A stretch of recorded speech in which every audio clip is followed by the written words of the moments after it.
जय हिंद दोस्तों। आज हम पढ़ने वाले हैं ग्रुप डी एग्जाम 2022 की तैयारी के लिए। रेलवे के द्वारा 2018 से लेकर 2021 तक जितने भी एग्जाम हुए हैं, इन सभी एग्जाम्स में पूछे गए प्लांट टिश्यू पादप उत्तक से रिलेटेड जो भी प्रश्न है, इन सभी को आज हम यहाँ पर देखने वाले हैं, जिससे कि आप लोगों का पादप उत्तक प्लांट टिश्यू से रिलेटेड जितने भी डाउट है वो क्लियर हो जाएंगे और यह सभी क्वेश्चन आपकी ग्रुप डी एग्जाम में फिर से आने वाले हैं। तो वीडियो में लास्ट तक जरूर बने रहें। फर्स्ट क्वेश्चन आप लोगों की स्क्रीन पर है।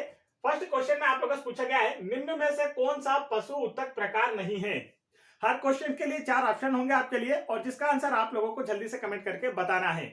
और आप लोग अपने जितने भी क्वेश्चन सही जाएंगे उन्हें काउंट करते जाएं, ताकि लास्ट में आप हमें कमेंट करके बता पाएं कि आप लोगों का क्या स्कोर रहा, कितने आप सही कर पाए हैं। फर्स्ट क्वेश्चन है, निम्न में से कौन सा पशु उत्तक प्रकार नहीं है। तो इसका जो राइट आंसर है वह है ऑप्शन नंबर 1, मेरिस्मेटिक उत्तक जो है यह एक पशु उत्तक का प्रकार नहीं है। मेरिस्मेटिक उत्तक को हम विभोज्योतक उत्तक के नाम से भी जानते हैं। इंग्लिश में क्या कहा जाता है? मेरिस्मेटिक उत्तक, और हिंदी में इसे कहा जाता है विभोज्योतक उत्तक। विभोज्योतक उत्तक जो होते हैं यह किसी प्लांट के शीर्ष भागों पर पाए जाते हैं और उसकी लंबाई में वृद्धि करते हैं। शीर्ष भागों का मतलब होता है, मान लीजिए जैसे यह एक पेड़ है और इस पेड़ का जैसे यह शीर्ष भाग है और जड़ में जो शीर्ष भाग होते हैं इन पर पाए जाते हैं और पेड़ की या पौधे की लंबाई में वृद्धि करते हैं, जो कि मेरिस्मेटिक या विभोज्योतक उत्तक कहलाते हैं। तो यह किससे संबंधित है? पेड़ पौधों से संबंधित है। आगे बढ़ते हैं नेक्स्ट क्वेश्चन की ओर। तो नेक्स्ट क्वेश्चन ये रहा आप लोगों की स्क्रीन पर, इसका आंसर जल्दी से कमेंट करें।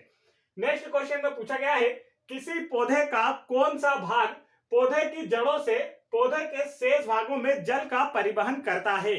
तो इसका जो राइट आंसर है वह है ऑप्शन नंबर डी, जाइलम उत्तक। जाइलम उत्तक जो है यह पौधों की जड़ों से पौधों के शेष भागों में जल का परिवहन करता है।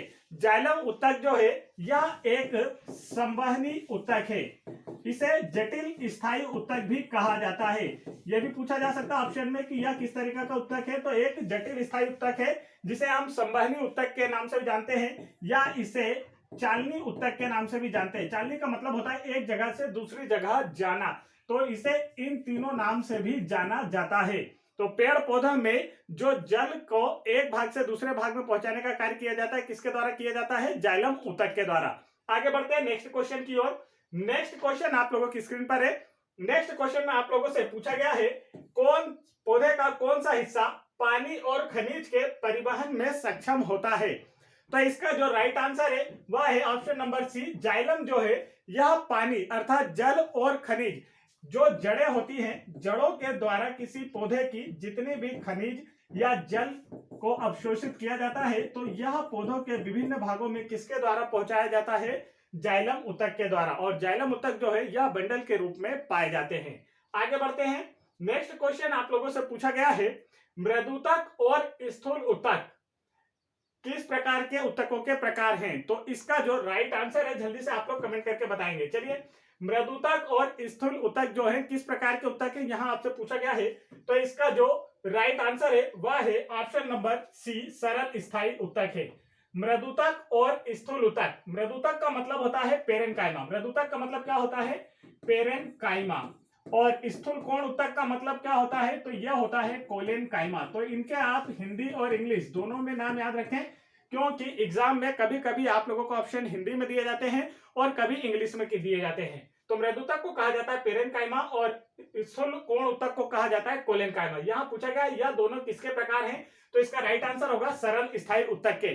सरल स्थायी उत्तक 3 प्रकार के होते हैं। पहला होता है स्क्लेरेनकाइमा, स्क्लेरेनकाइमा जिसे कि हम दृढ़ उत्तक कहते हैं, जिसे क्या कहा जाता है? दृढ़ उत्तक कहा जाता है। तो इसे हिंदी इंग्लिश दोनों में याद रखना है। दूसरा यहाँ पर होता है कोलेनकाइमा, जिसे हम स्थूल कोण उत्तक कहते हैं। दूसरा क्या होता है? कोलेनकाइमा, और इसे कहा जाता है स्थूल कोण उत्तक। और तीसरा होता है पेरेनकाइमा। तीसरा क्या होता है? तीसरा होता है पेरेनकाइमा, जिसे कि हम मृदुतक उत्तक कहते हैं। क्या कहा जाता है? मृदुतक उत्तक कहा जाता है।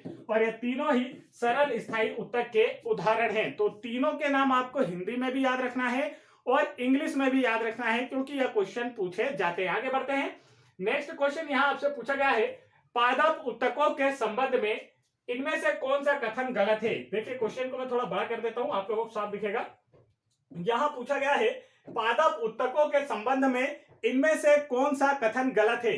तो इसका जो राइट आंसर होगा वह है, देखिए यहां पर कौन सा कथन गलत है, तो यहां पर राइट होगा option number D. Option number D में कहा गया है जाइलम में सामग्री दोनों दिशाओं में स्थानांतरित होती है, तो यह गलत है। जाइलम में जो सामग्री है वह सिर्फ एक दिशा में स्थानांतरित होती है। देखिए कैसे, तो जो जाइलम है यह क्या करता है, पेड़ पौधों की जड़ों से, मान लीजिए कि यह एक पेड़ है, पेड़ पौधों की जड़ों से जाइलम यहां पर जितने भी खनिज लवण यहां पर सोचे जाते हैं, खनिज या फिर आप लोगों का जो जल है, खनिज लवण या जल को अवशोषित करके पेड़ पौधों के विभिन्न भागों में पहुंचाता है।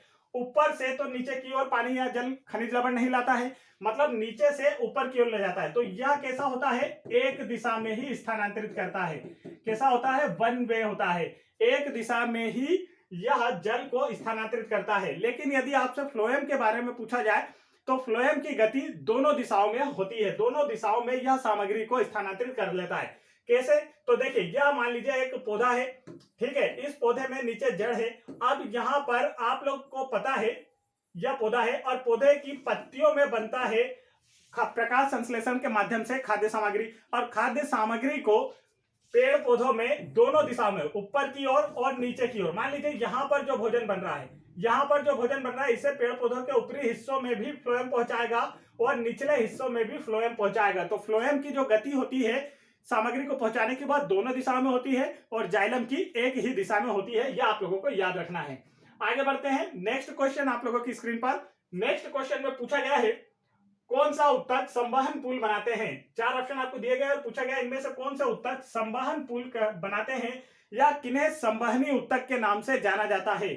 तो इसका जो राइट आंसर होगा वह है ऑप्शन नंबर सी। जाइलम और फ्लोएम को संवहनी उत्तक या चालनी उत्तक के नाम से जाना जाता है। क्या कहा जाता है, संवहनी उत्तक या चालनी उत्तक के नाम से जाना जाता है, क्योंकि यह सामग्रियों को एक स्थान से दूसरे स्थान तक स्थानांतरित करने में सक्षम होते हैं। और जाइलम और फ्लोएम इन दोनों को जटिल स्थायी उत्तक भी कहा जाता है। याद रखेंगे यह किसके उदाहरण हैं, जटिल स्थायी उत्तक के उदाहरण हैं जाइलम और फ्लोएम। चलिए आगे बढ़ते हैं नेक्स्ट क्वेश्चन की ओर। नेक्स्ट क्वेश्चन यहां पर आप लोगों की स्क्रीन पर है, निम्न में से कौन सा उत्तक युग्म संवहनी बंडल का गठन करता है?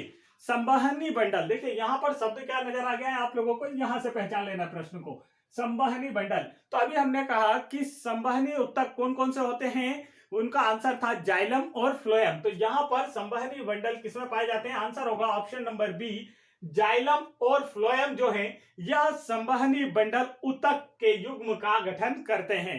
ठीक है, आगे बढ़ते हैं नेक्स्ट क्वेश्चन की ओर।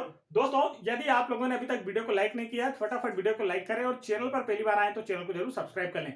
आप लोगों को इसी तरह के सारे टॉपिक कराए जाएंगे, जितने भी ग्रुप डी एग्जाम में फिजिक्स, केमिस्ट्री और जीव विज्ञान से प्रश्न पूछे गए थे और साथ ही कंप्यूटर से मैथ्स के क्वेश्चन तो ऑलरेडी आप लोगों को कराए जा रहे हैं। तो इन सभी से रिलेटेड वीडियो अगर आपको देखना है तो तुरंत चैनल को सब्सक्राइब कर लें।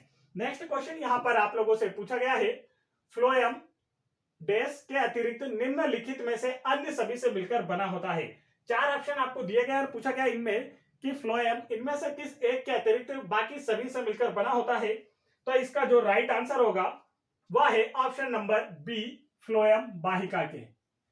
फ्लोएम वाहिका के अतिरिक्त अन्य सभी से मिलकर बना होता है। चालनी नलिकाएं, सहकोशिका, फ्लोएम तंतु, इन सभी से फ्लोएम का निर्माण होता है। और फ्लोएम जो है यह एक जटिल स्थायी उत्तक है। फ्लोएम क्या है, एक जटिल स्थायी उत्तक है और जिसका कार्य क्या होता है, पौधों के द्वारा प्रकाश संश्लेषण के माध्यम से निर्मित खाद्य सामग्री को पौधे के सभी हिस्सों में पहुंचाना। आगे बढ़ते हैं, नेक्स्ट क्वेश्चन ये रहा आप लोगों की स्क्रीन पर। नेक्स्ट क्वेश्चन का आंसर जल्दी से बताएंगे आप लोग। तो देखिए क्वेश्चन है, कौन सा स्थायी उत्तक एक पौधे को कठोर और मजबूत बनाता है? यह क्वेश्चन ग्रुप डी एग्जाम में काफी बार पूछा गया था, तो आपको अच्छे से याद होना चाहिए। पूछा गया है कौन सा स्थायी उत्तक एक पौधे को कठोर और मजबूत बनाता है? इसका जो राइट आंसर है वह है ऑप्शन नंबर बी, स्क्लेरेनकाइमा उत्तक। स्क्लेरेनकाइमा उत्तक को हम हिंदी में दृढ़ ऊतक के नाम से भी जानते हैं। क्या नाम से जानते हैं? दृढ़ ऊतक। अब दृढ़ का मतलब ही होता है कठोर और मजबूत। दृढ़ शब्द का अर्थ क्या होता है? कठोर या मजबूत। तो यहाँ पूछा गया कौन सा स्थायी ऊतक एक पौधे को कठोर और मजबूत बनाता है, तो आपका आंसर होगा स्क्लेरेंकाइमा ऊतक या दृढ़ ऊतक। यह पौधों को कठोरता और मजबूती प्रदान करता है। और स्क्लेरेंकाइमा ऊतक का अगर आपको उदाहरण जानना है तो आपने नारियल का देखा होगा फल। नारियल का जो फल होता है वह स्क्लेरेंकाइमा ऊतकों से निर्मित होता है। काफी कठोर, ऊपर की ओर जो पपड़ी होती है वह किसकी निर्मित होती है? स्क्लेरेंकाइमा ऊतक की। यह मृत कोशिकाओं से निर्मित ऊतक है। आगे बढ़ते हैं। नेक्स्ट क्वेश्चन यहाँ पर आप लोगों से पूछा गया है, निम्नलिखित में से कौन सा पौधों की बाह्य त्वचा का कार्य नहीं है? चार ऑप्शन आपको दिए गए और पूछा गया है इनमें से कौन सा कार्य पौधों की बाह्य त्वचा का नहीं है। तो इसका जो राइट आंसर है, बाकी ऑप्शन शायद यहाँ कट गए हैं। पौधों को संरक्षित रखना, रोमों की सहायता से वायु की स्थिर रोधन परत तैयार करना। तो यह तो दोनों सही है, ऑप्शन यहाँ पर पूरे नहीं आए। चलिए आगे बढ़ते हैं। नेक्स्ट क्वेश्चन देखिए, यहाँ पर नेक्स्ट क्वेश्चन है आप लोगों के सामने, स्थायी ऊतकों के निर्माण के लिए एक स्थायी संरचना, आकार और क्रिया अपनाने की प्रक्रिया को क्या कहा जाता है? चार ऑप्शन आपको दिए गए हैं, पूछा गया है स्थायी ऊतकों के निर्माण के लिए एक स्थायी संरचना, आकार और क्रिया अपनाने की प्रक्रिया को क्या कहा जाता है? राइट आंसर होगा ऑप्शन नंबर ए, विभेदन कहा जाता है। स्थायी ऊतकों के निर्माण के लिए एक स्थायी संरचना, आकार और क्रिया अपनाने की प्रक्रिया को विभेदन कहा जाता है। और विभेदन के परिणाम स्वरूप, लगातार विभेदन के परिणाम स्वरूप ही जीव के शरीर का विकास होता है। जीव के शरीर का विकास होता है। तो यह आप लोगों को याद रखना है। चलिए आगे बढ़ते हैं नेक्स्ट क्वेश्चन की ओर। नेक्स्ट क्वेश्चन यह रहा आप लोगों की स्क्रीन पर। दोस्तों जितने भी क्वेश्चन मैं आप लोगों के लिए लेकर आया हूं, यह सारे के सारे आपके एग्जाम के लिए काफी इंपॉर्टेंट है और जरूर ही आप लोगों के एग्जाम में पूछे जाएंगे। तो वीडियो में लास्ट तक जरूर बने रहें। वीडियो को लाइक नहीं किया है, फटाफट वीडियो को लाइक करें, चैनल को सब्सक्राइब कर लें। ग्रुप डी एग्जाम की तैयारी आपको अच्छे से करना है तो चैनल की प्लेलिस्ट चेक कर लें, जहां से आप लोगों को सारी की सारी चीजें मिल जाएंगी, जिससे आपका पेपर बेहतर जाएगा। चलिए यहाँ पर देखिए, यहाँ पर पूछा गया है देश की कोशिकाओं कोनों पर अनियमित रूप से मोटी होती है। चार ऑप्शन आपको दिए गए, पूछा गया इनमें से किस ऊतक की कोशिकाएं कोनों पर मोटी होती हैं। तो इसका राइट आंसर आप लोगों को जल्दी से बताना है। तो देखिए इसका जो राइट आंसर होगा वह है option number B. Option number क्या होगा? इसका जो राइट आंसर है वह है ऑप्शन नंबर ए, स्थूल कोण या कोलेनकाइमा ऊतक। कोलेनकाइमा ऊतक की कोशिकाएं कोनों पर अनियमित रूप से मोटी होती है। कोलेनकाइमा ऊतक जो है यह पौधों को लचीलापन प्रदान करता है। तो यह क्वेश्चन आप लोगों से डायरेक्ट पूछा जा सकता है कि किस ऊतक के द्वारा पौधों में लचीलापन आता है। तो आपको याद रखना है कोलेनकाइमा ऊतक, या जिसे हम स्थूल कोण ऊतक के नाम से भी जानते हैं। तो हिंदी और इंग्लिश दोनों में ही इनके नाम आप लोगों को याद होना चाहिए। जैसे कि देखिए अब ये कोलेनकाइमा ऊतक पाया कहां जाता है इसकी बात कर ली जाए तो आप लोग एक पौधा देख लीजिए और इस पौधे में एक पत्ती इस प्रकार से होगी। तो यहाँ पर इस प्रकार से पत्ती है। तो ये वाला जो भाग है जिसे हम पर्णवृत्त कहते हैं, जिसे हम पर्णवृत्त कहते हैं, तो इसे लचीलापन देने का कार्य किया जाता है किसके द्वारा?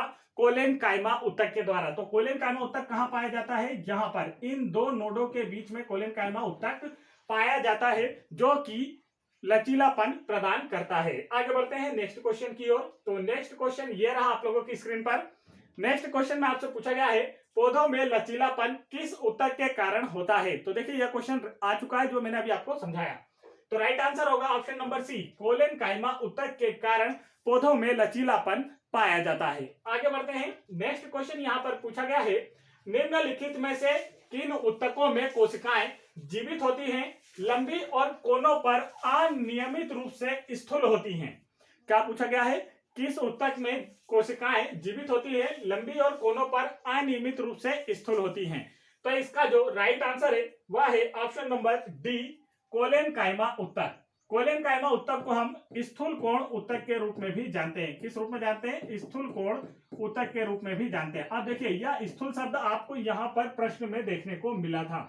कोलेनकाइमा ऊतक की जो कोशिकाएं होती हैं यह जीवित, लंबी और कोनों पर अनियमित रूप से स्थूल होती है। अनियमित रूप से स्थूल होती है मतलब मोटी होती है। अभी मैंने आपको बताया कि इस तरीके से कोई पत्ती है और इस पत्ती में तो यहाँ पर ये जो जिस भाग को हम पर्णवृत्त कहते हैं, जिसके द्वारा यह पौधे से जुड़ी होती है, इस भाग की लंबाई को नियंत्रित किया जाता है कोलेनकाइमा ऊतक से। किसके द्वारा किया जाता है? कोलेनकाइमा ऊतक।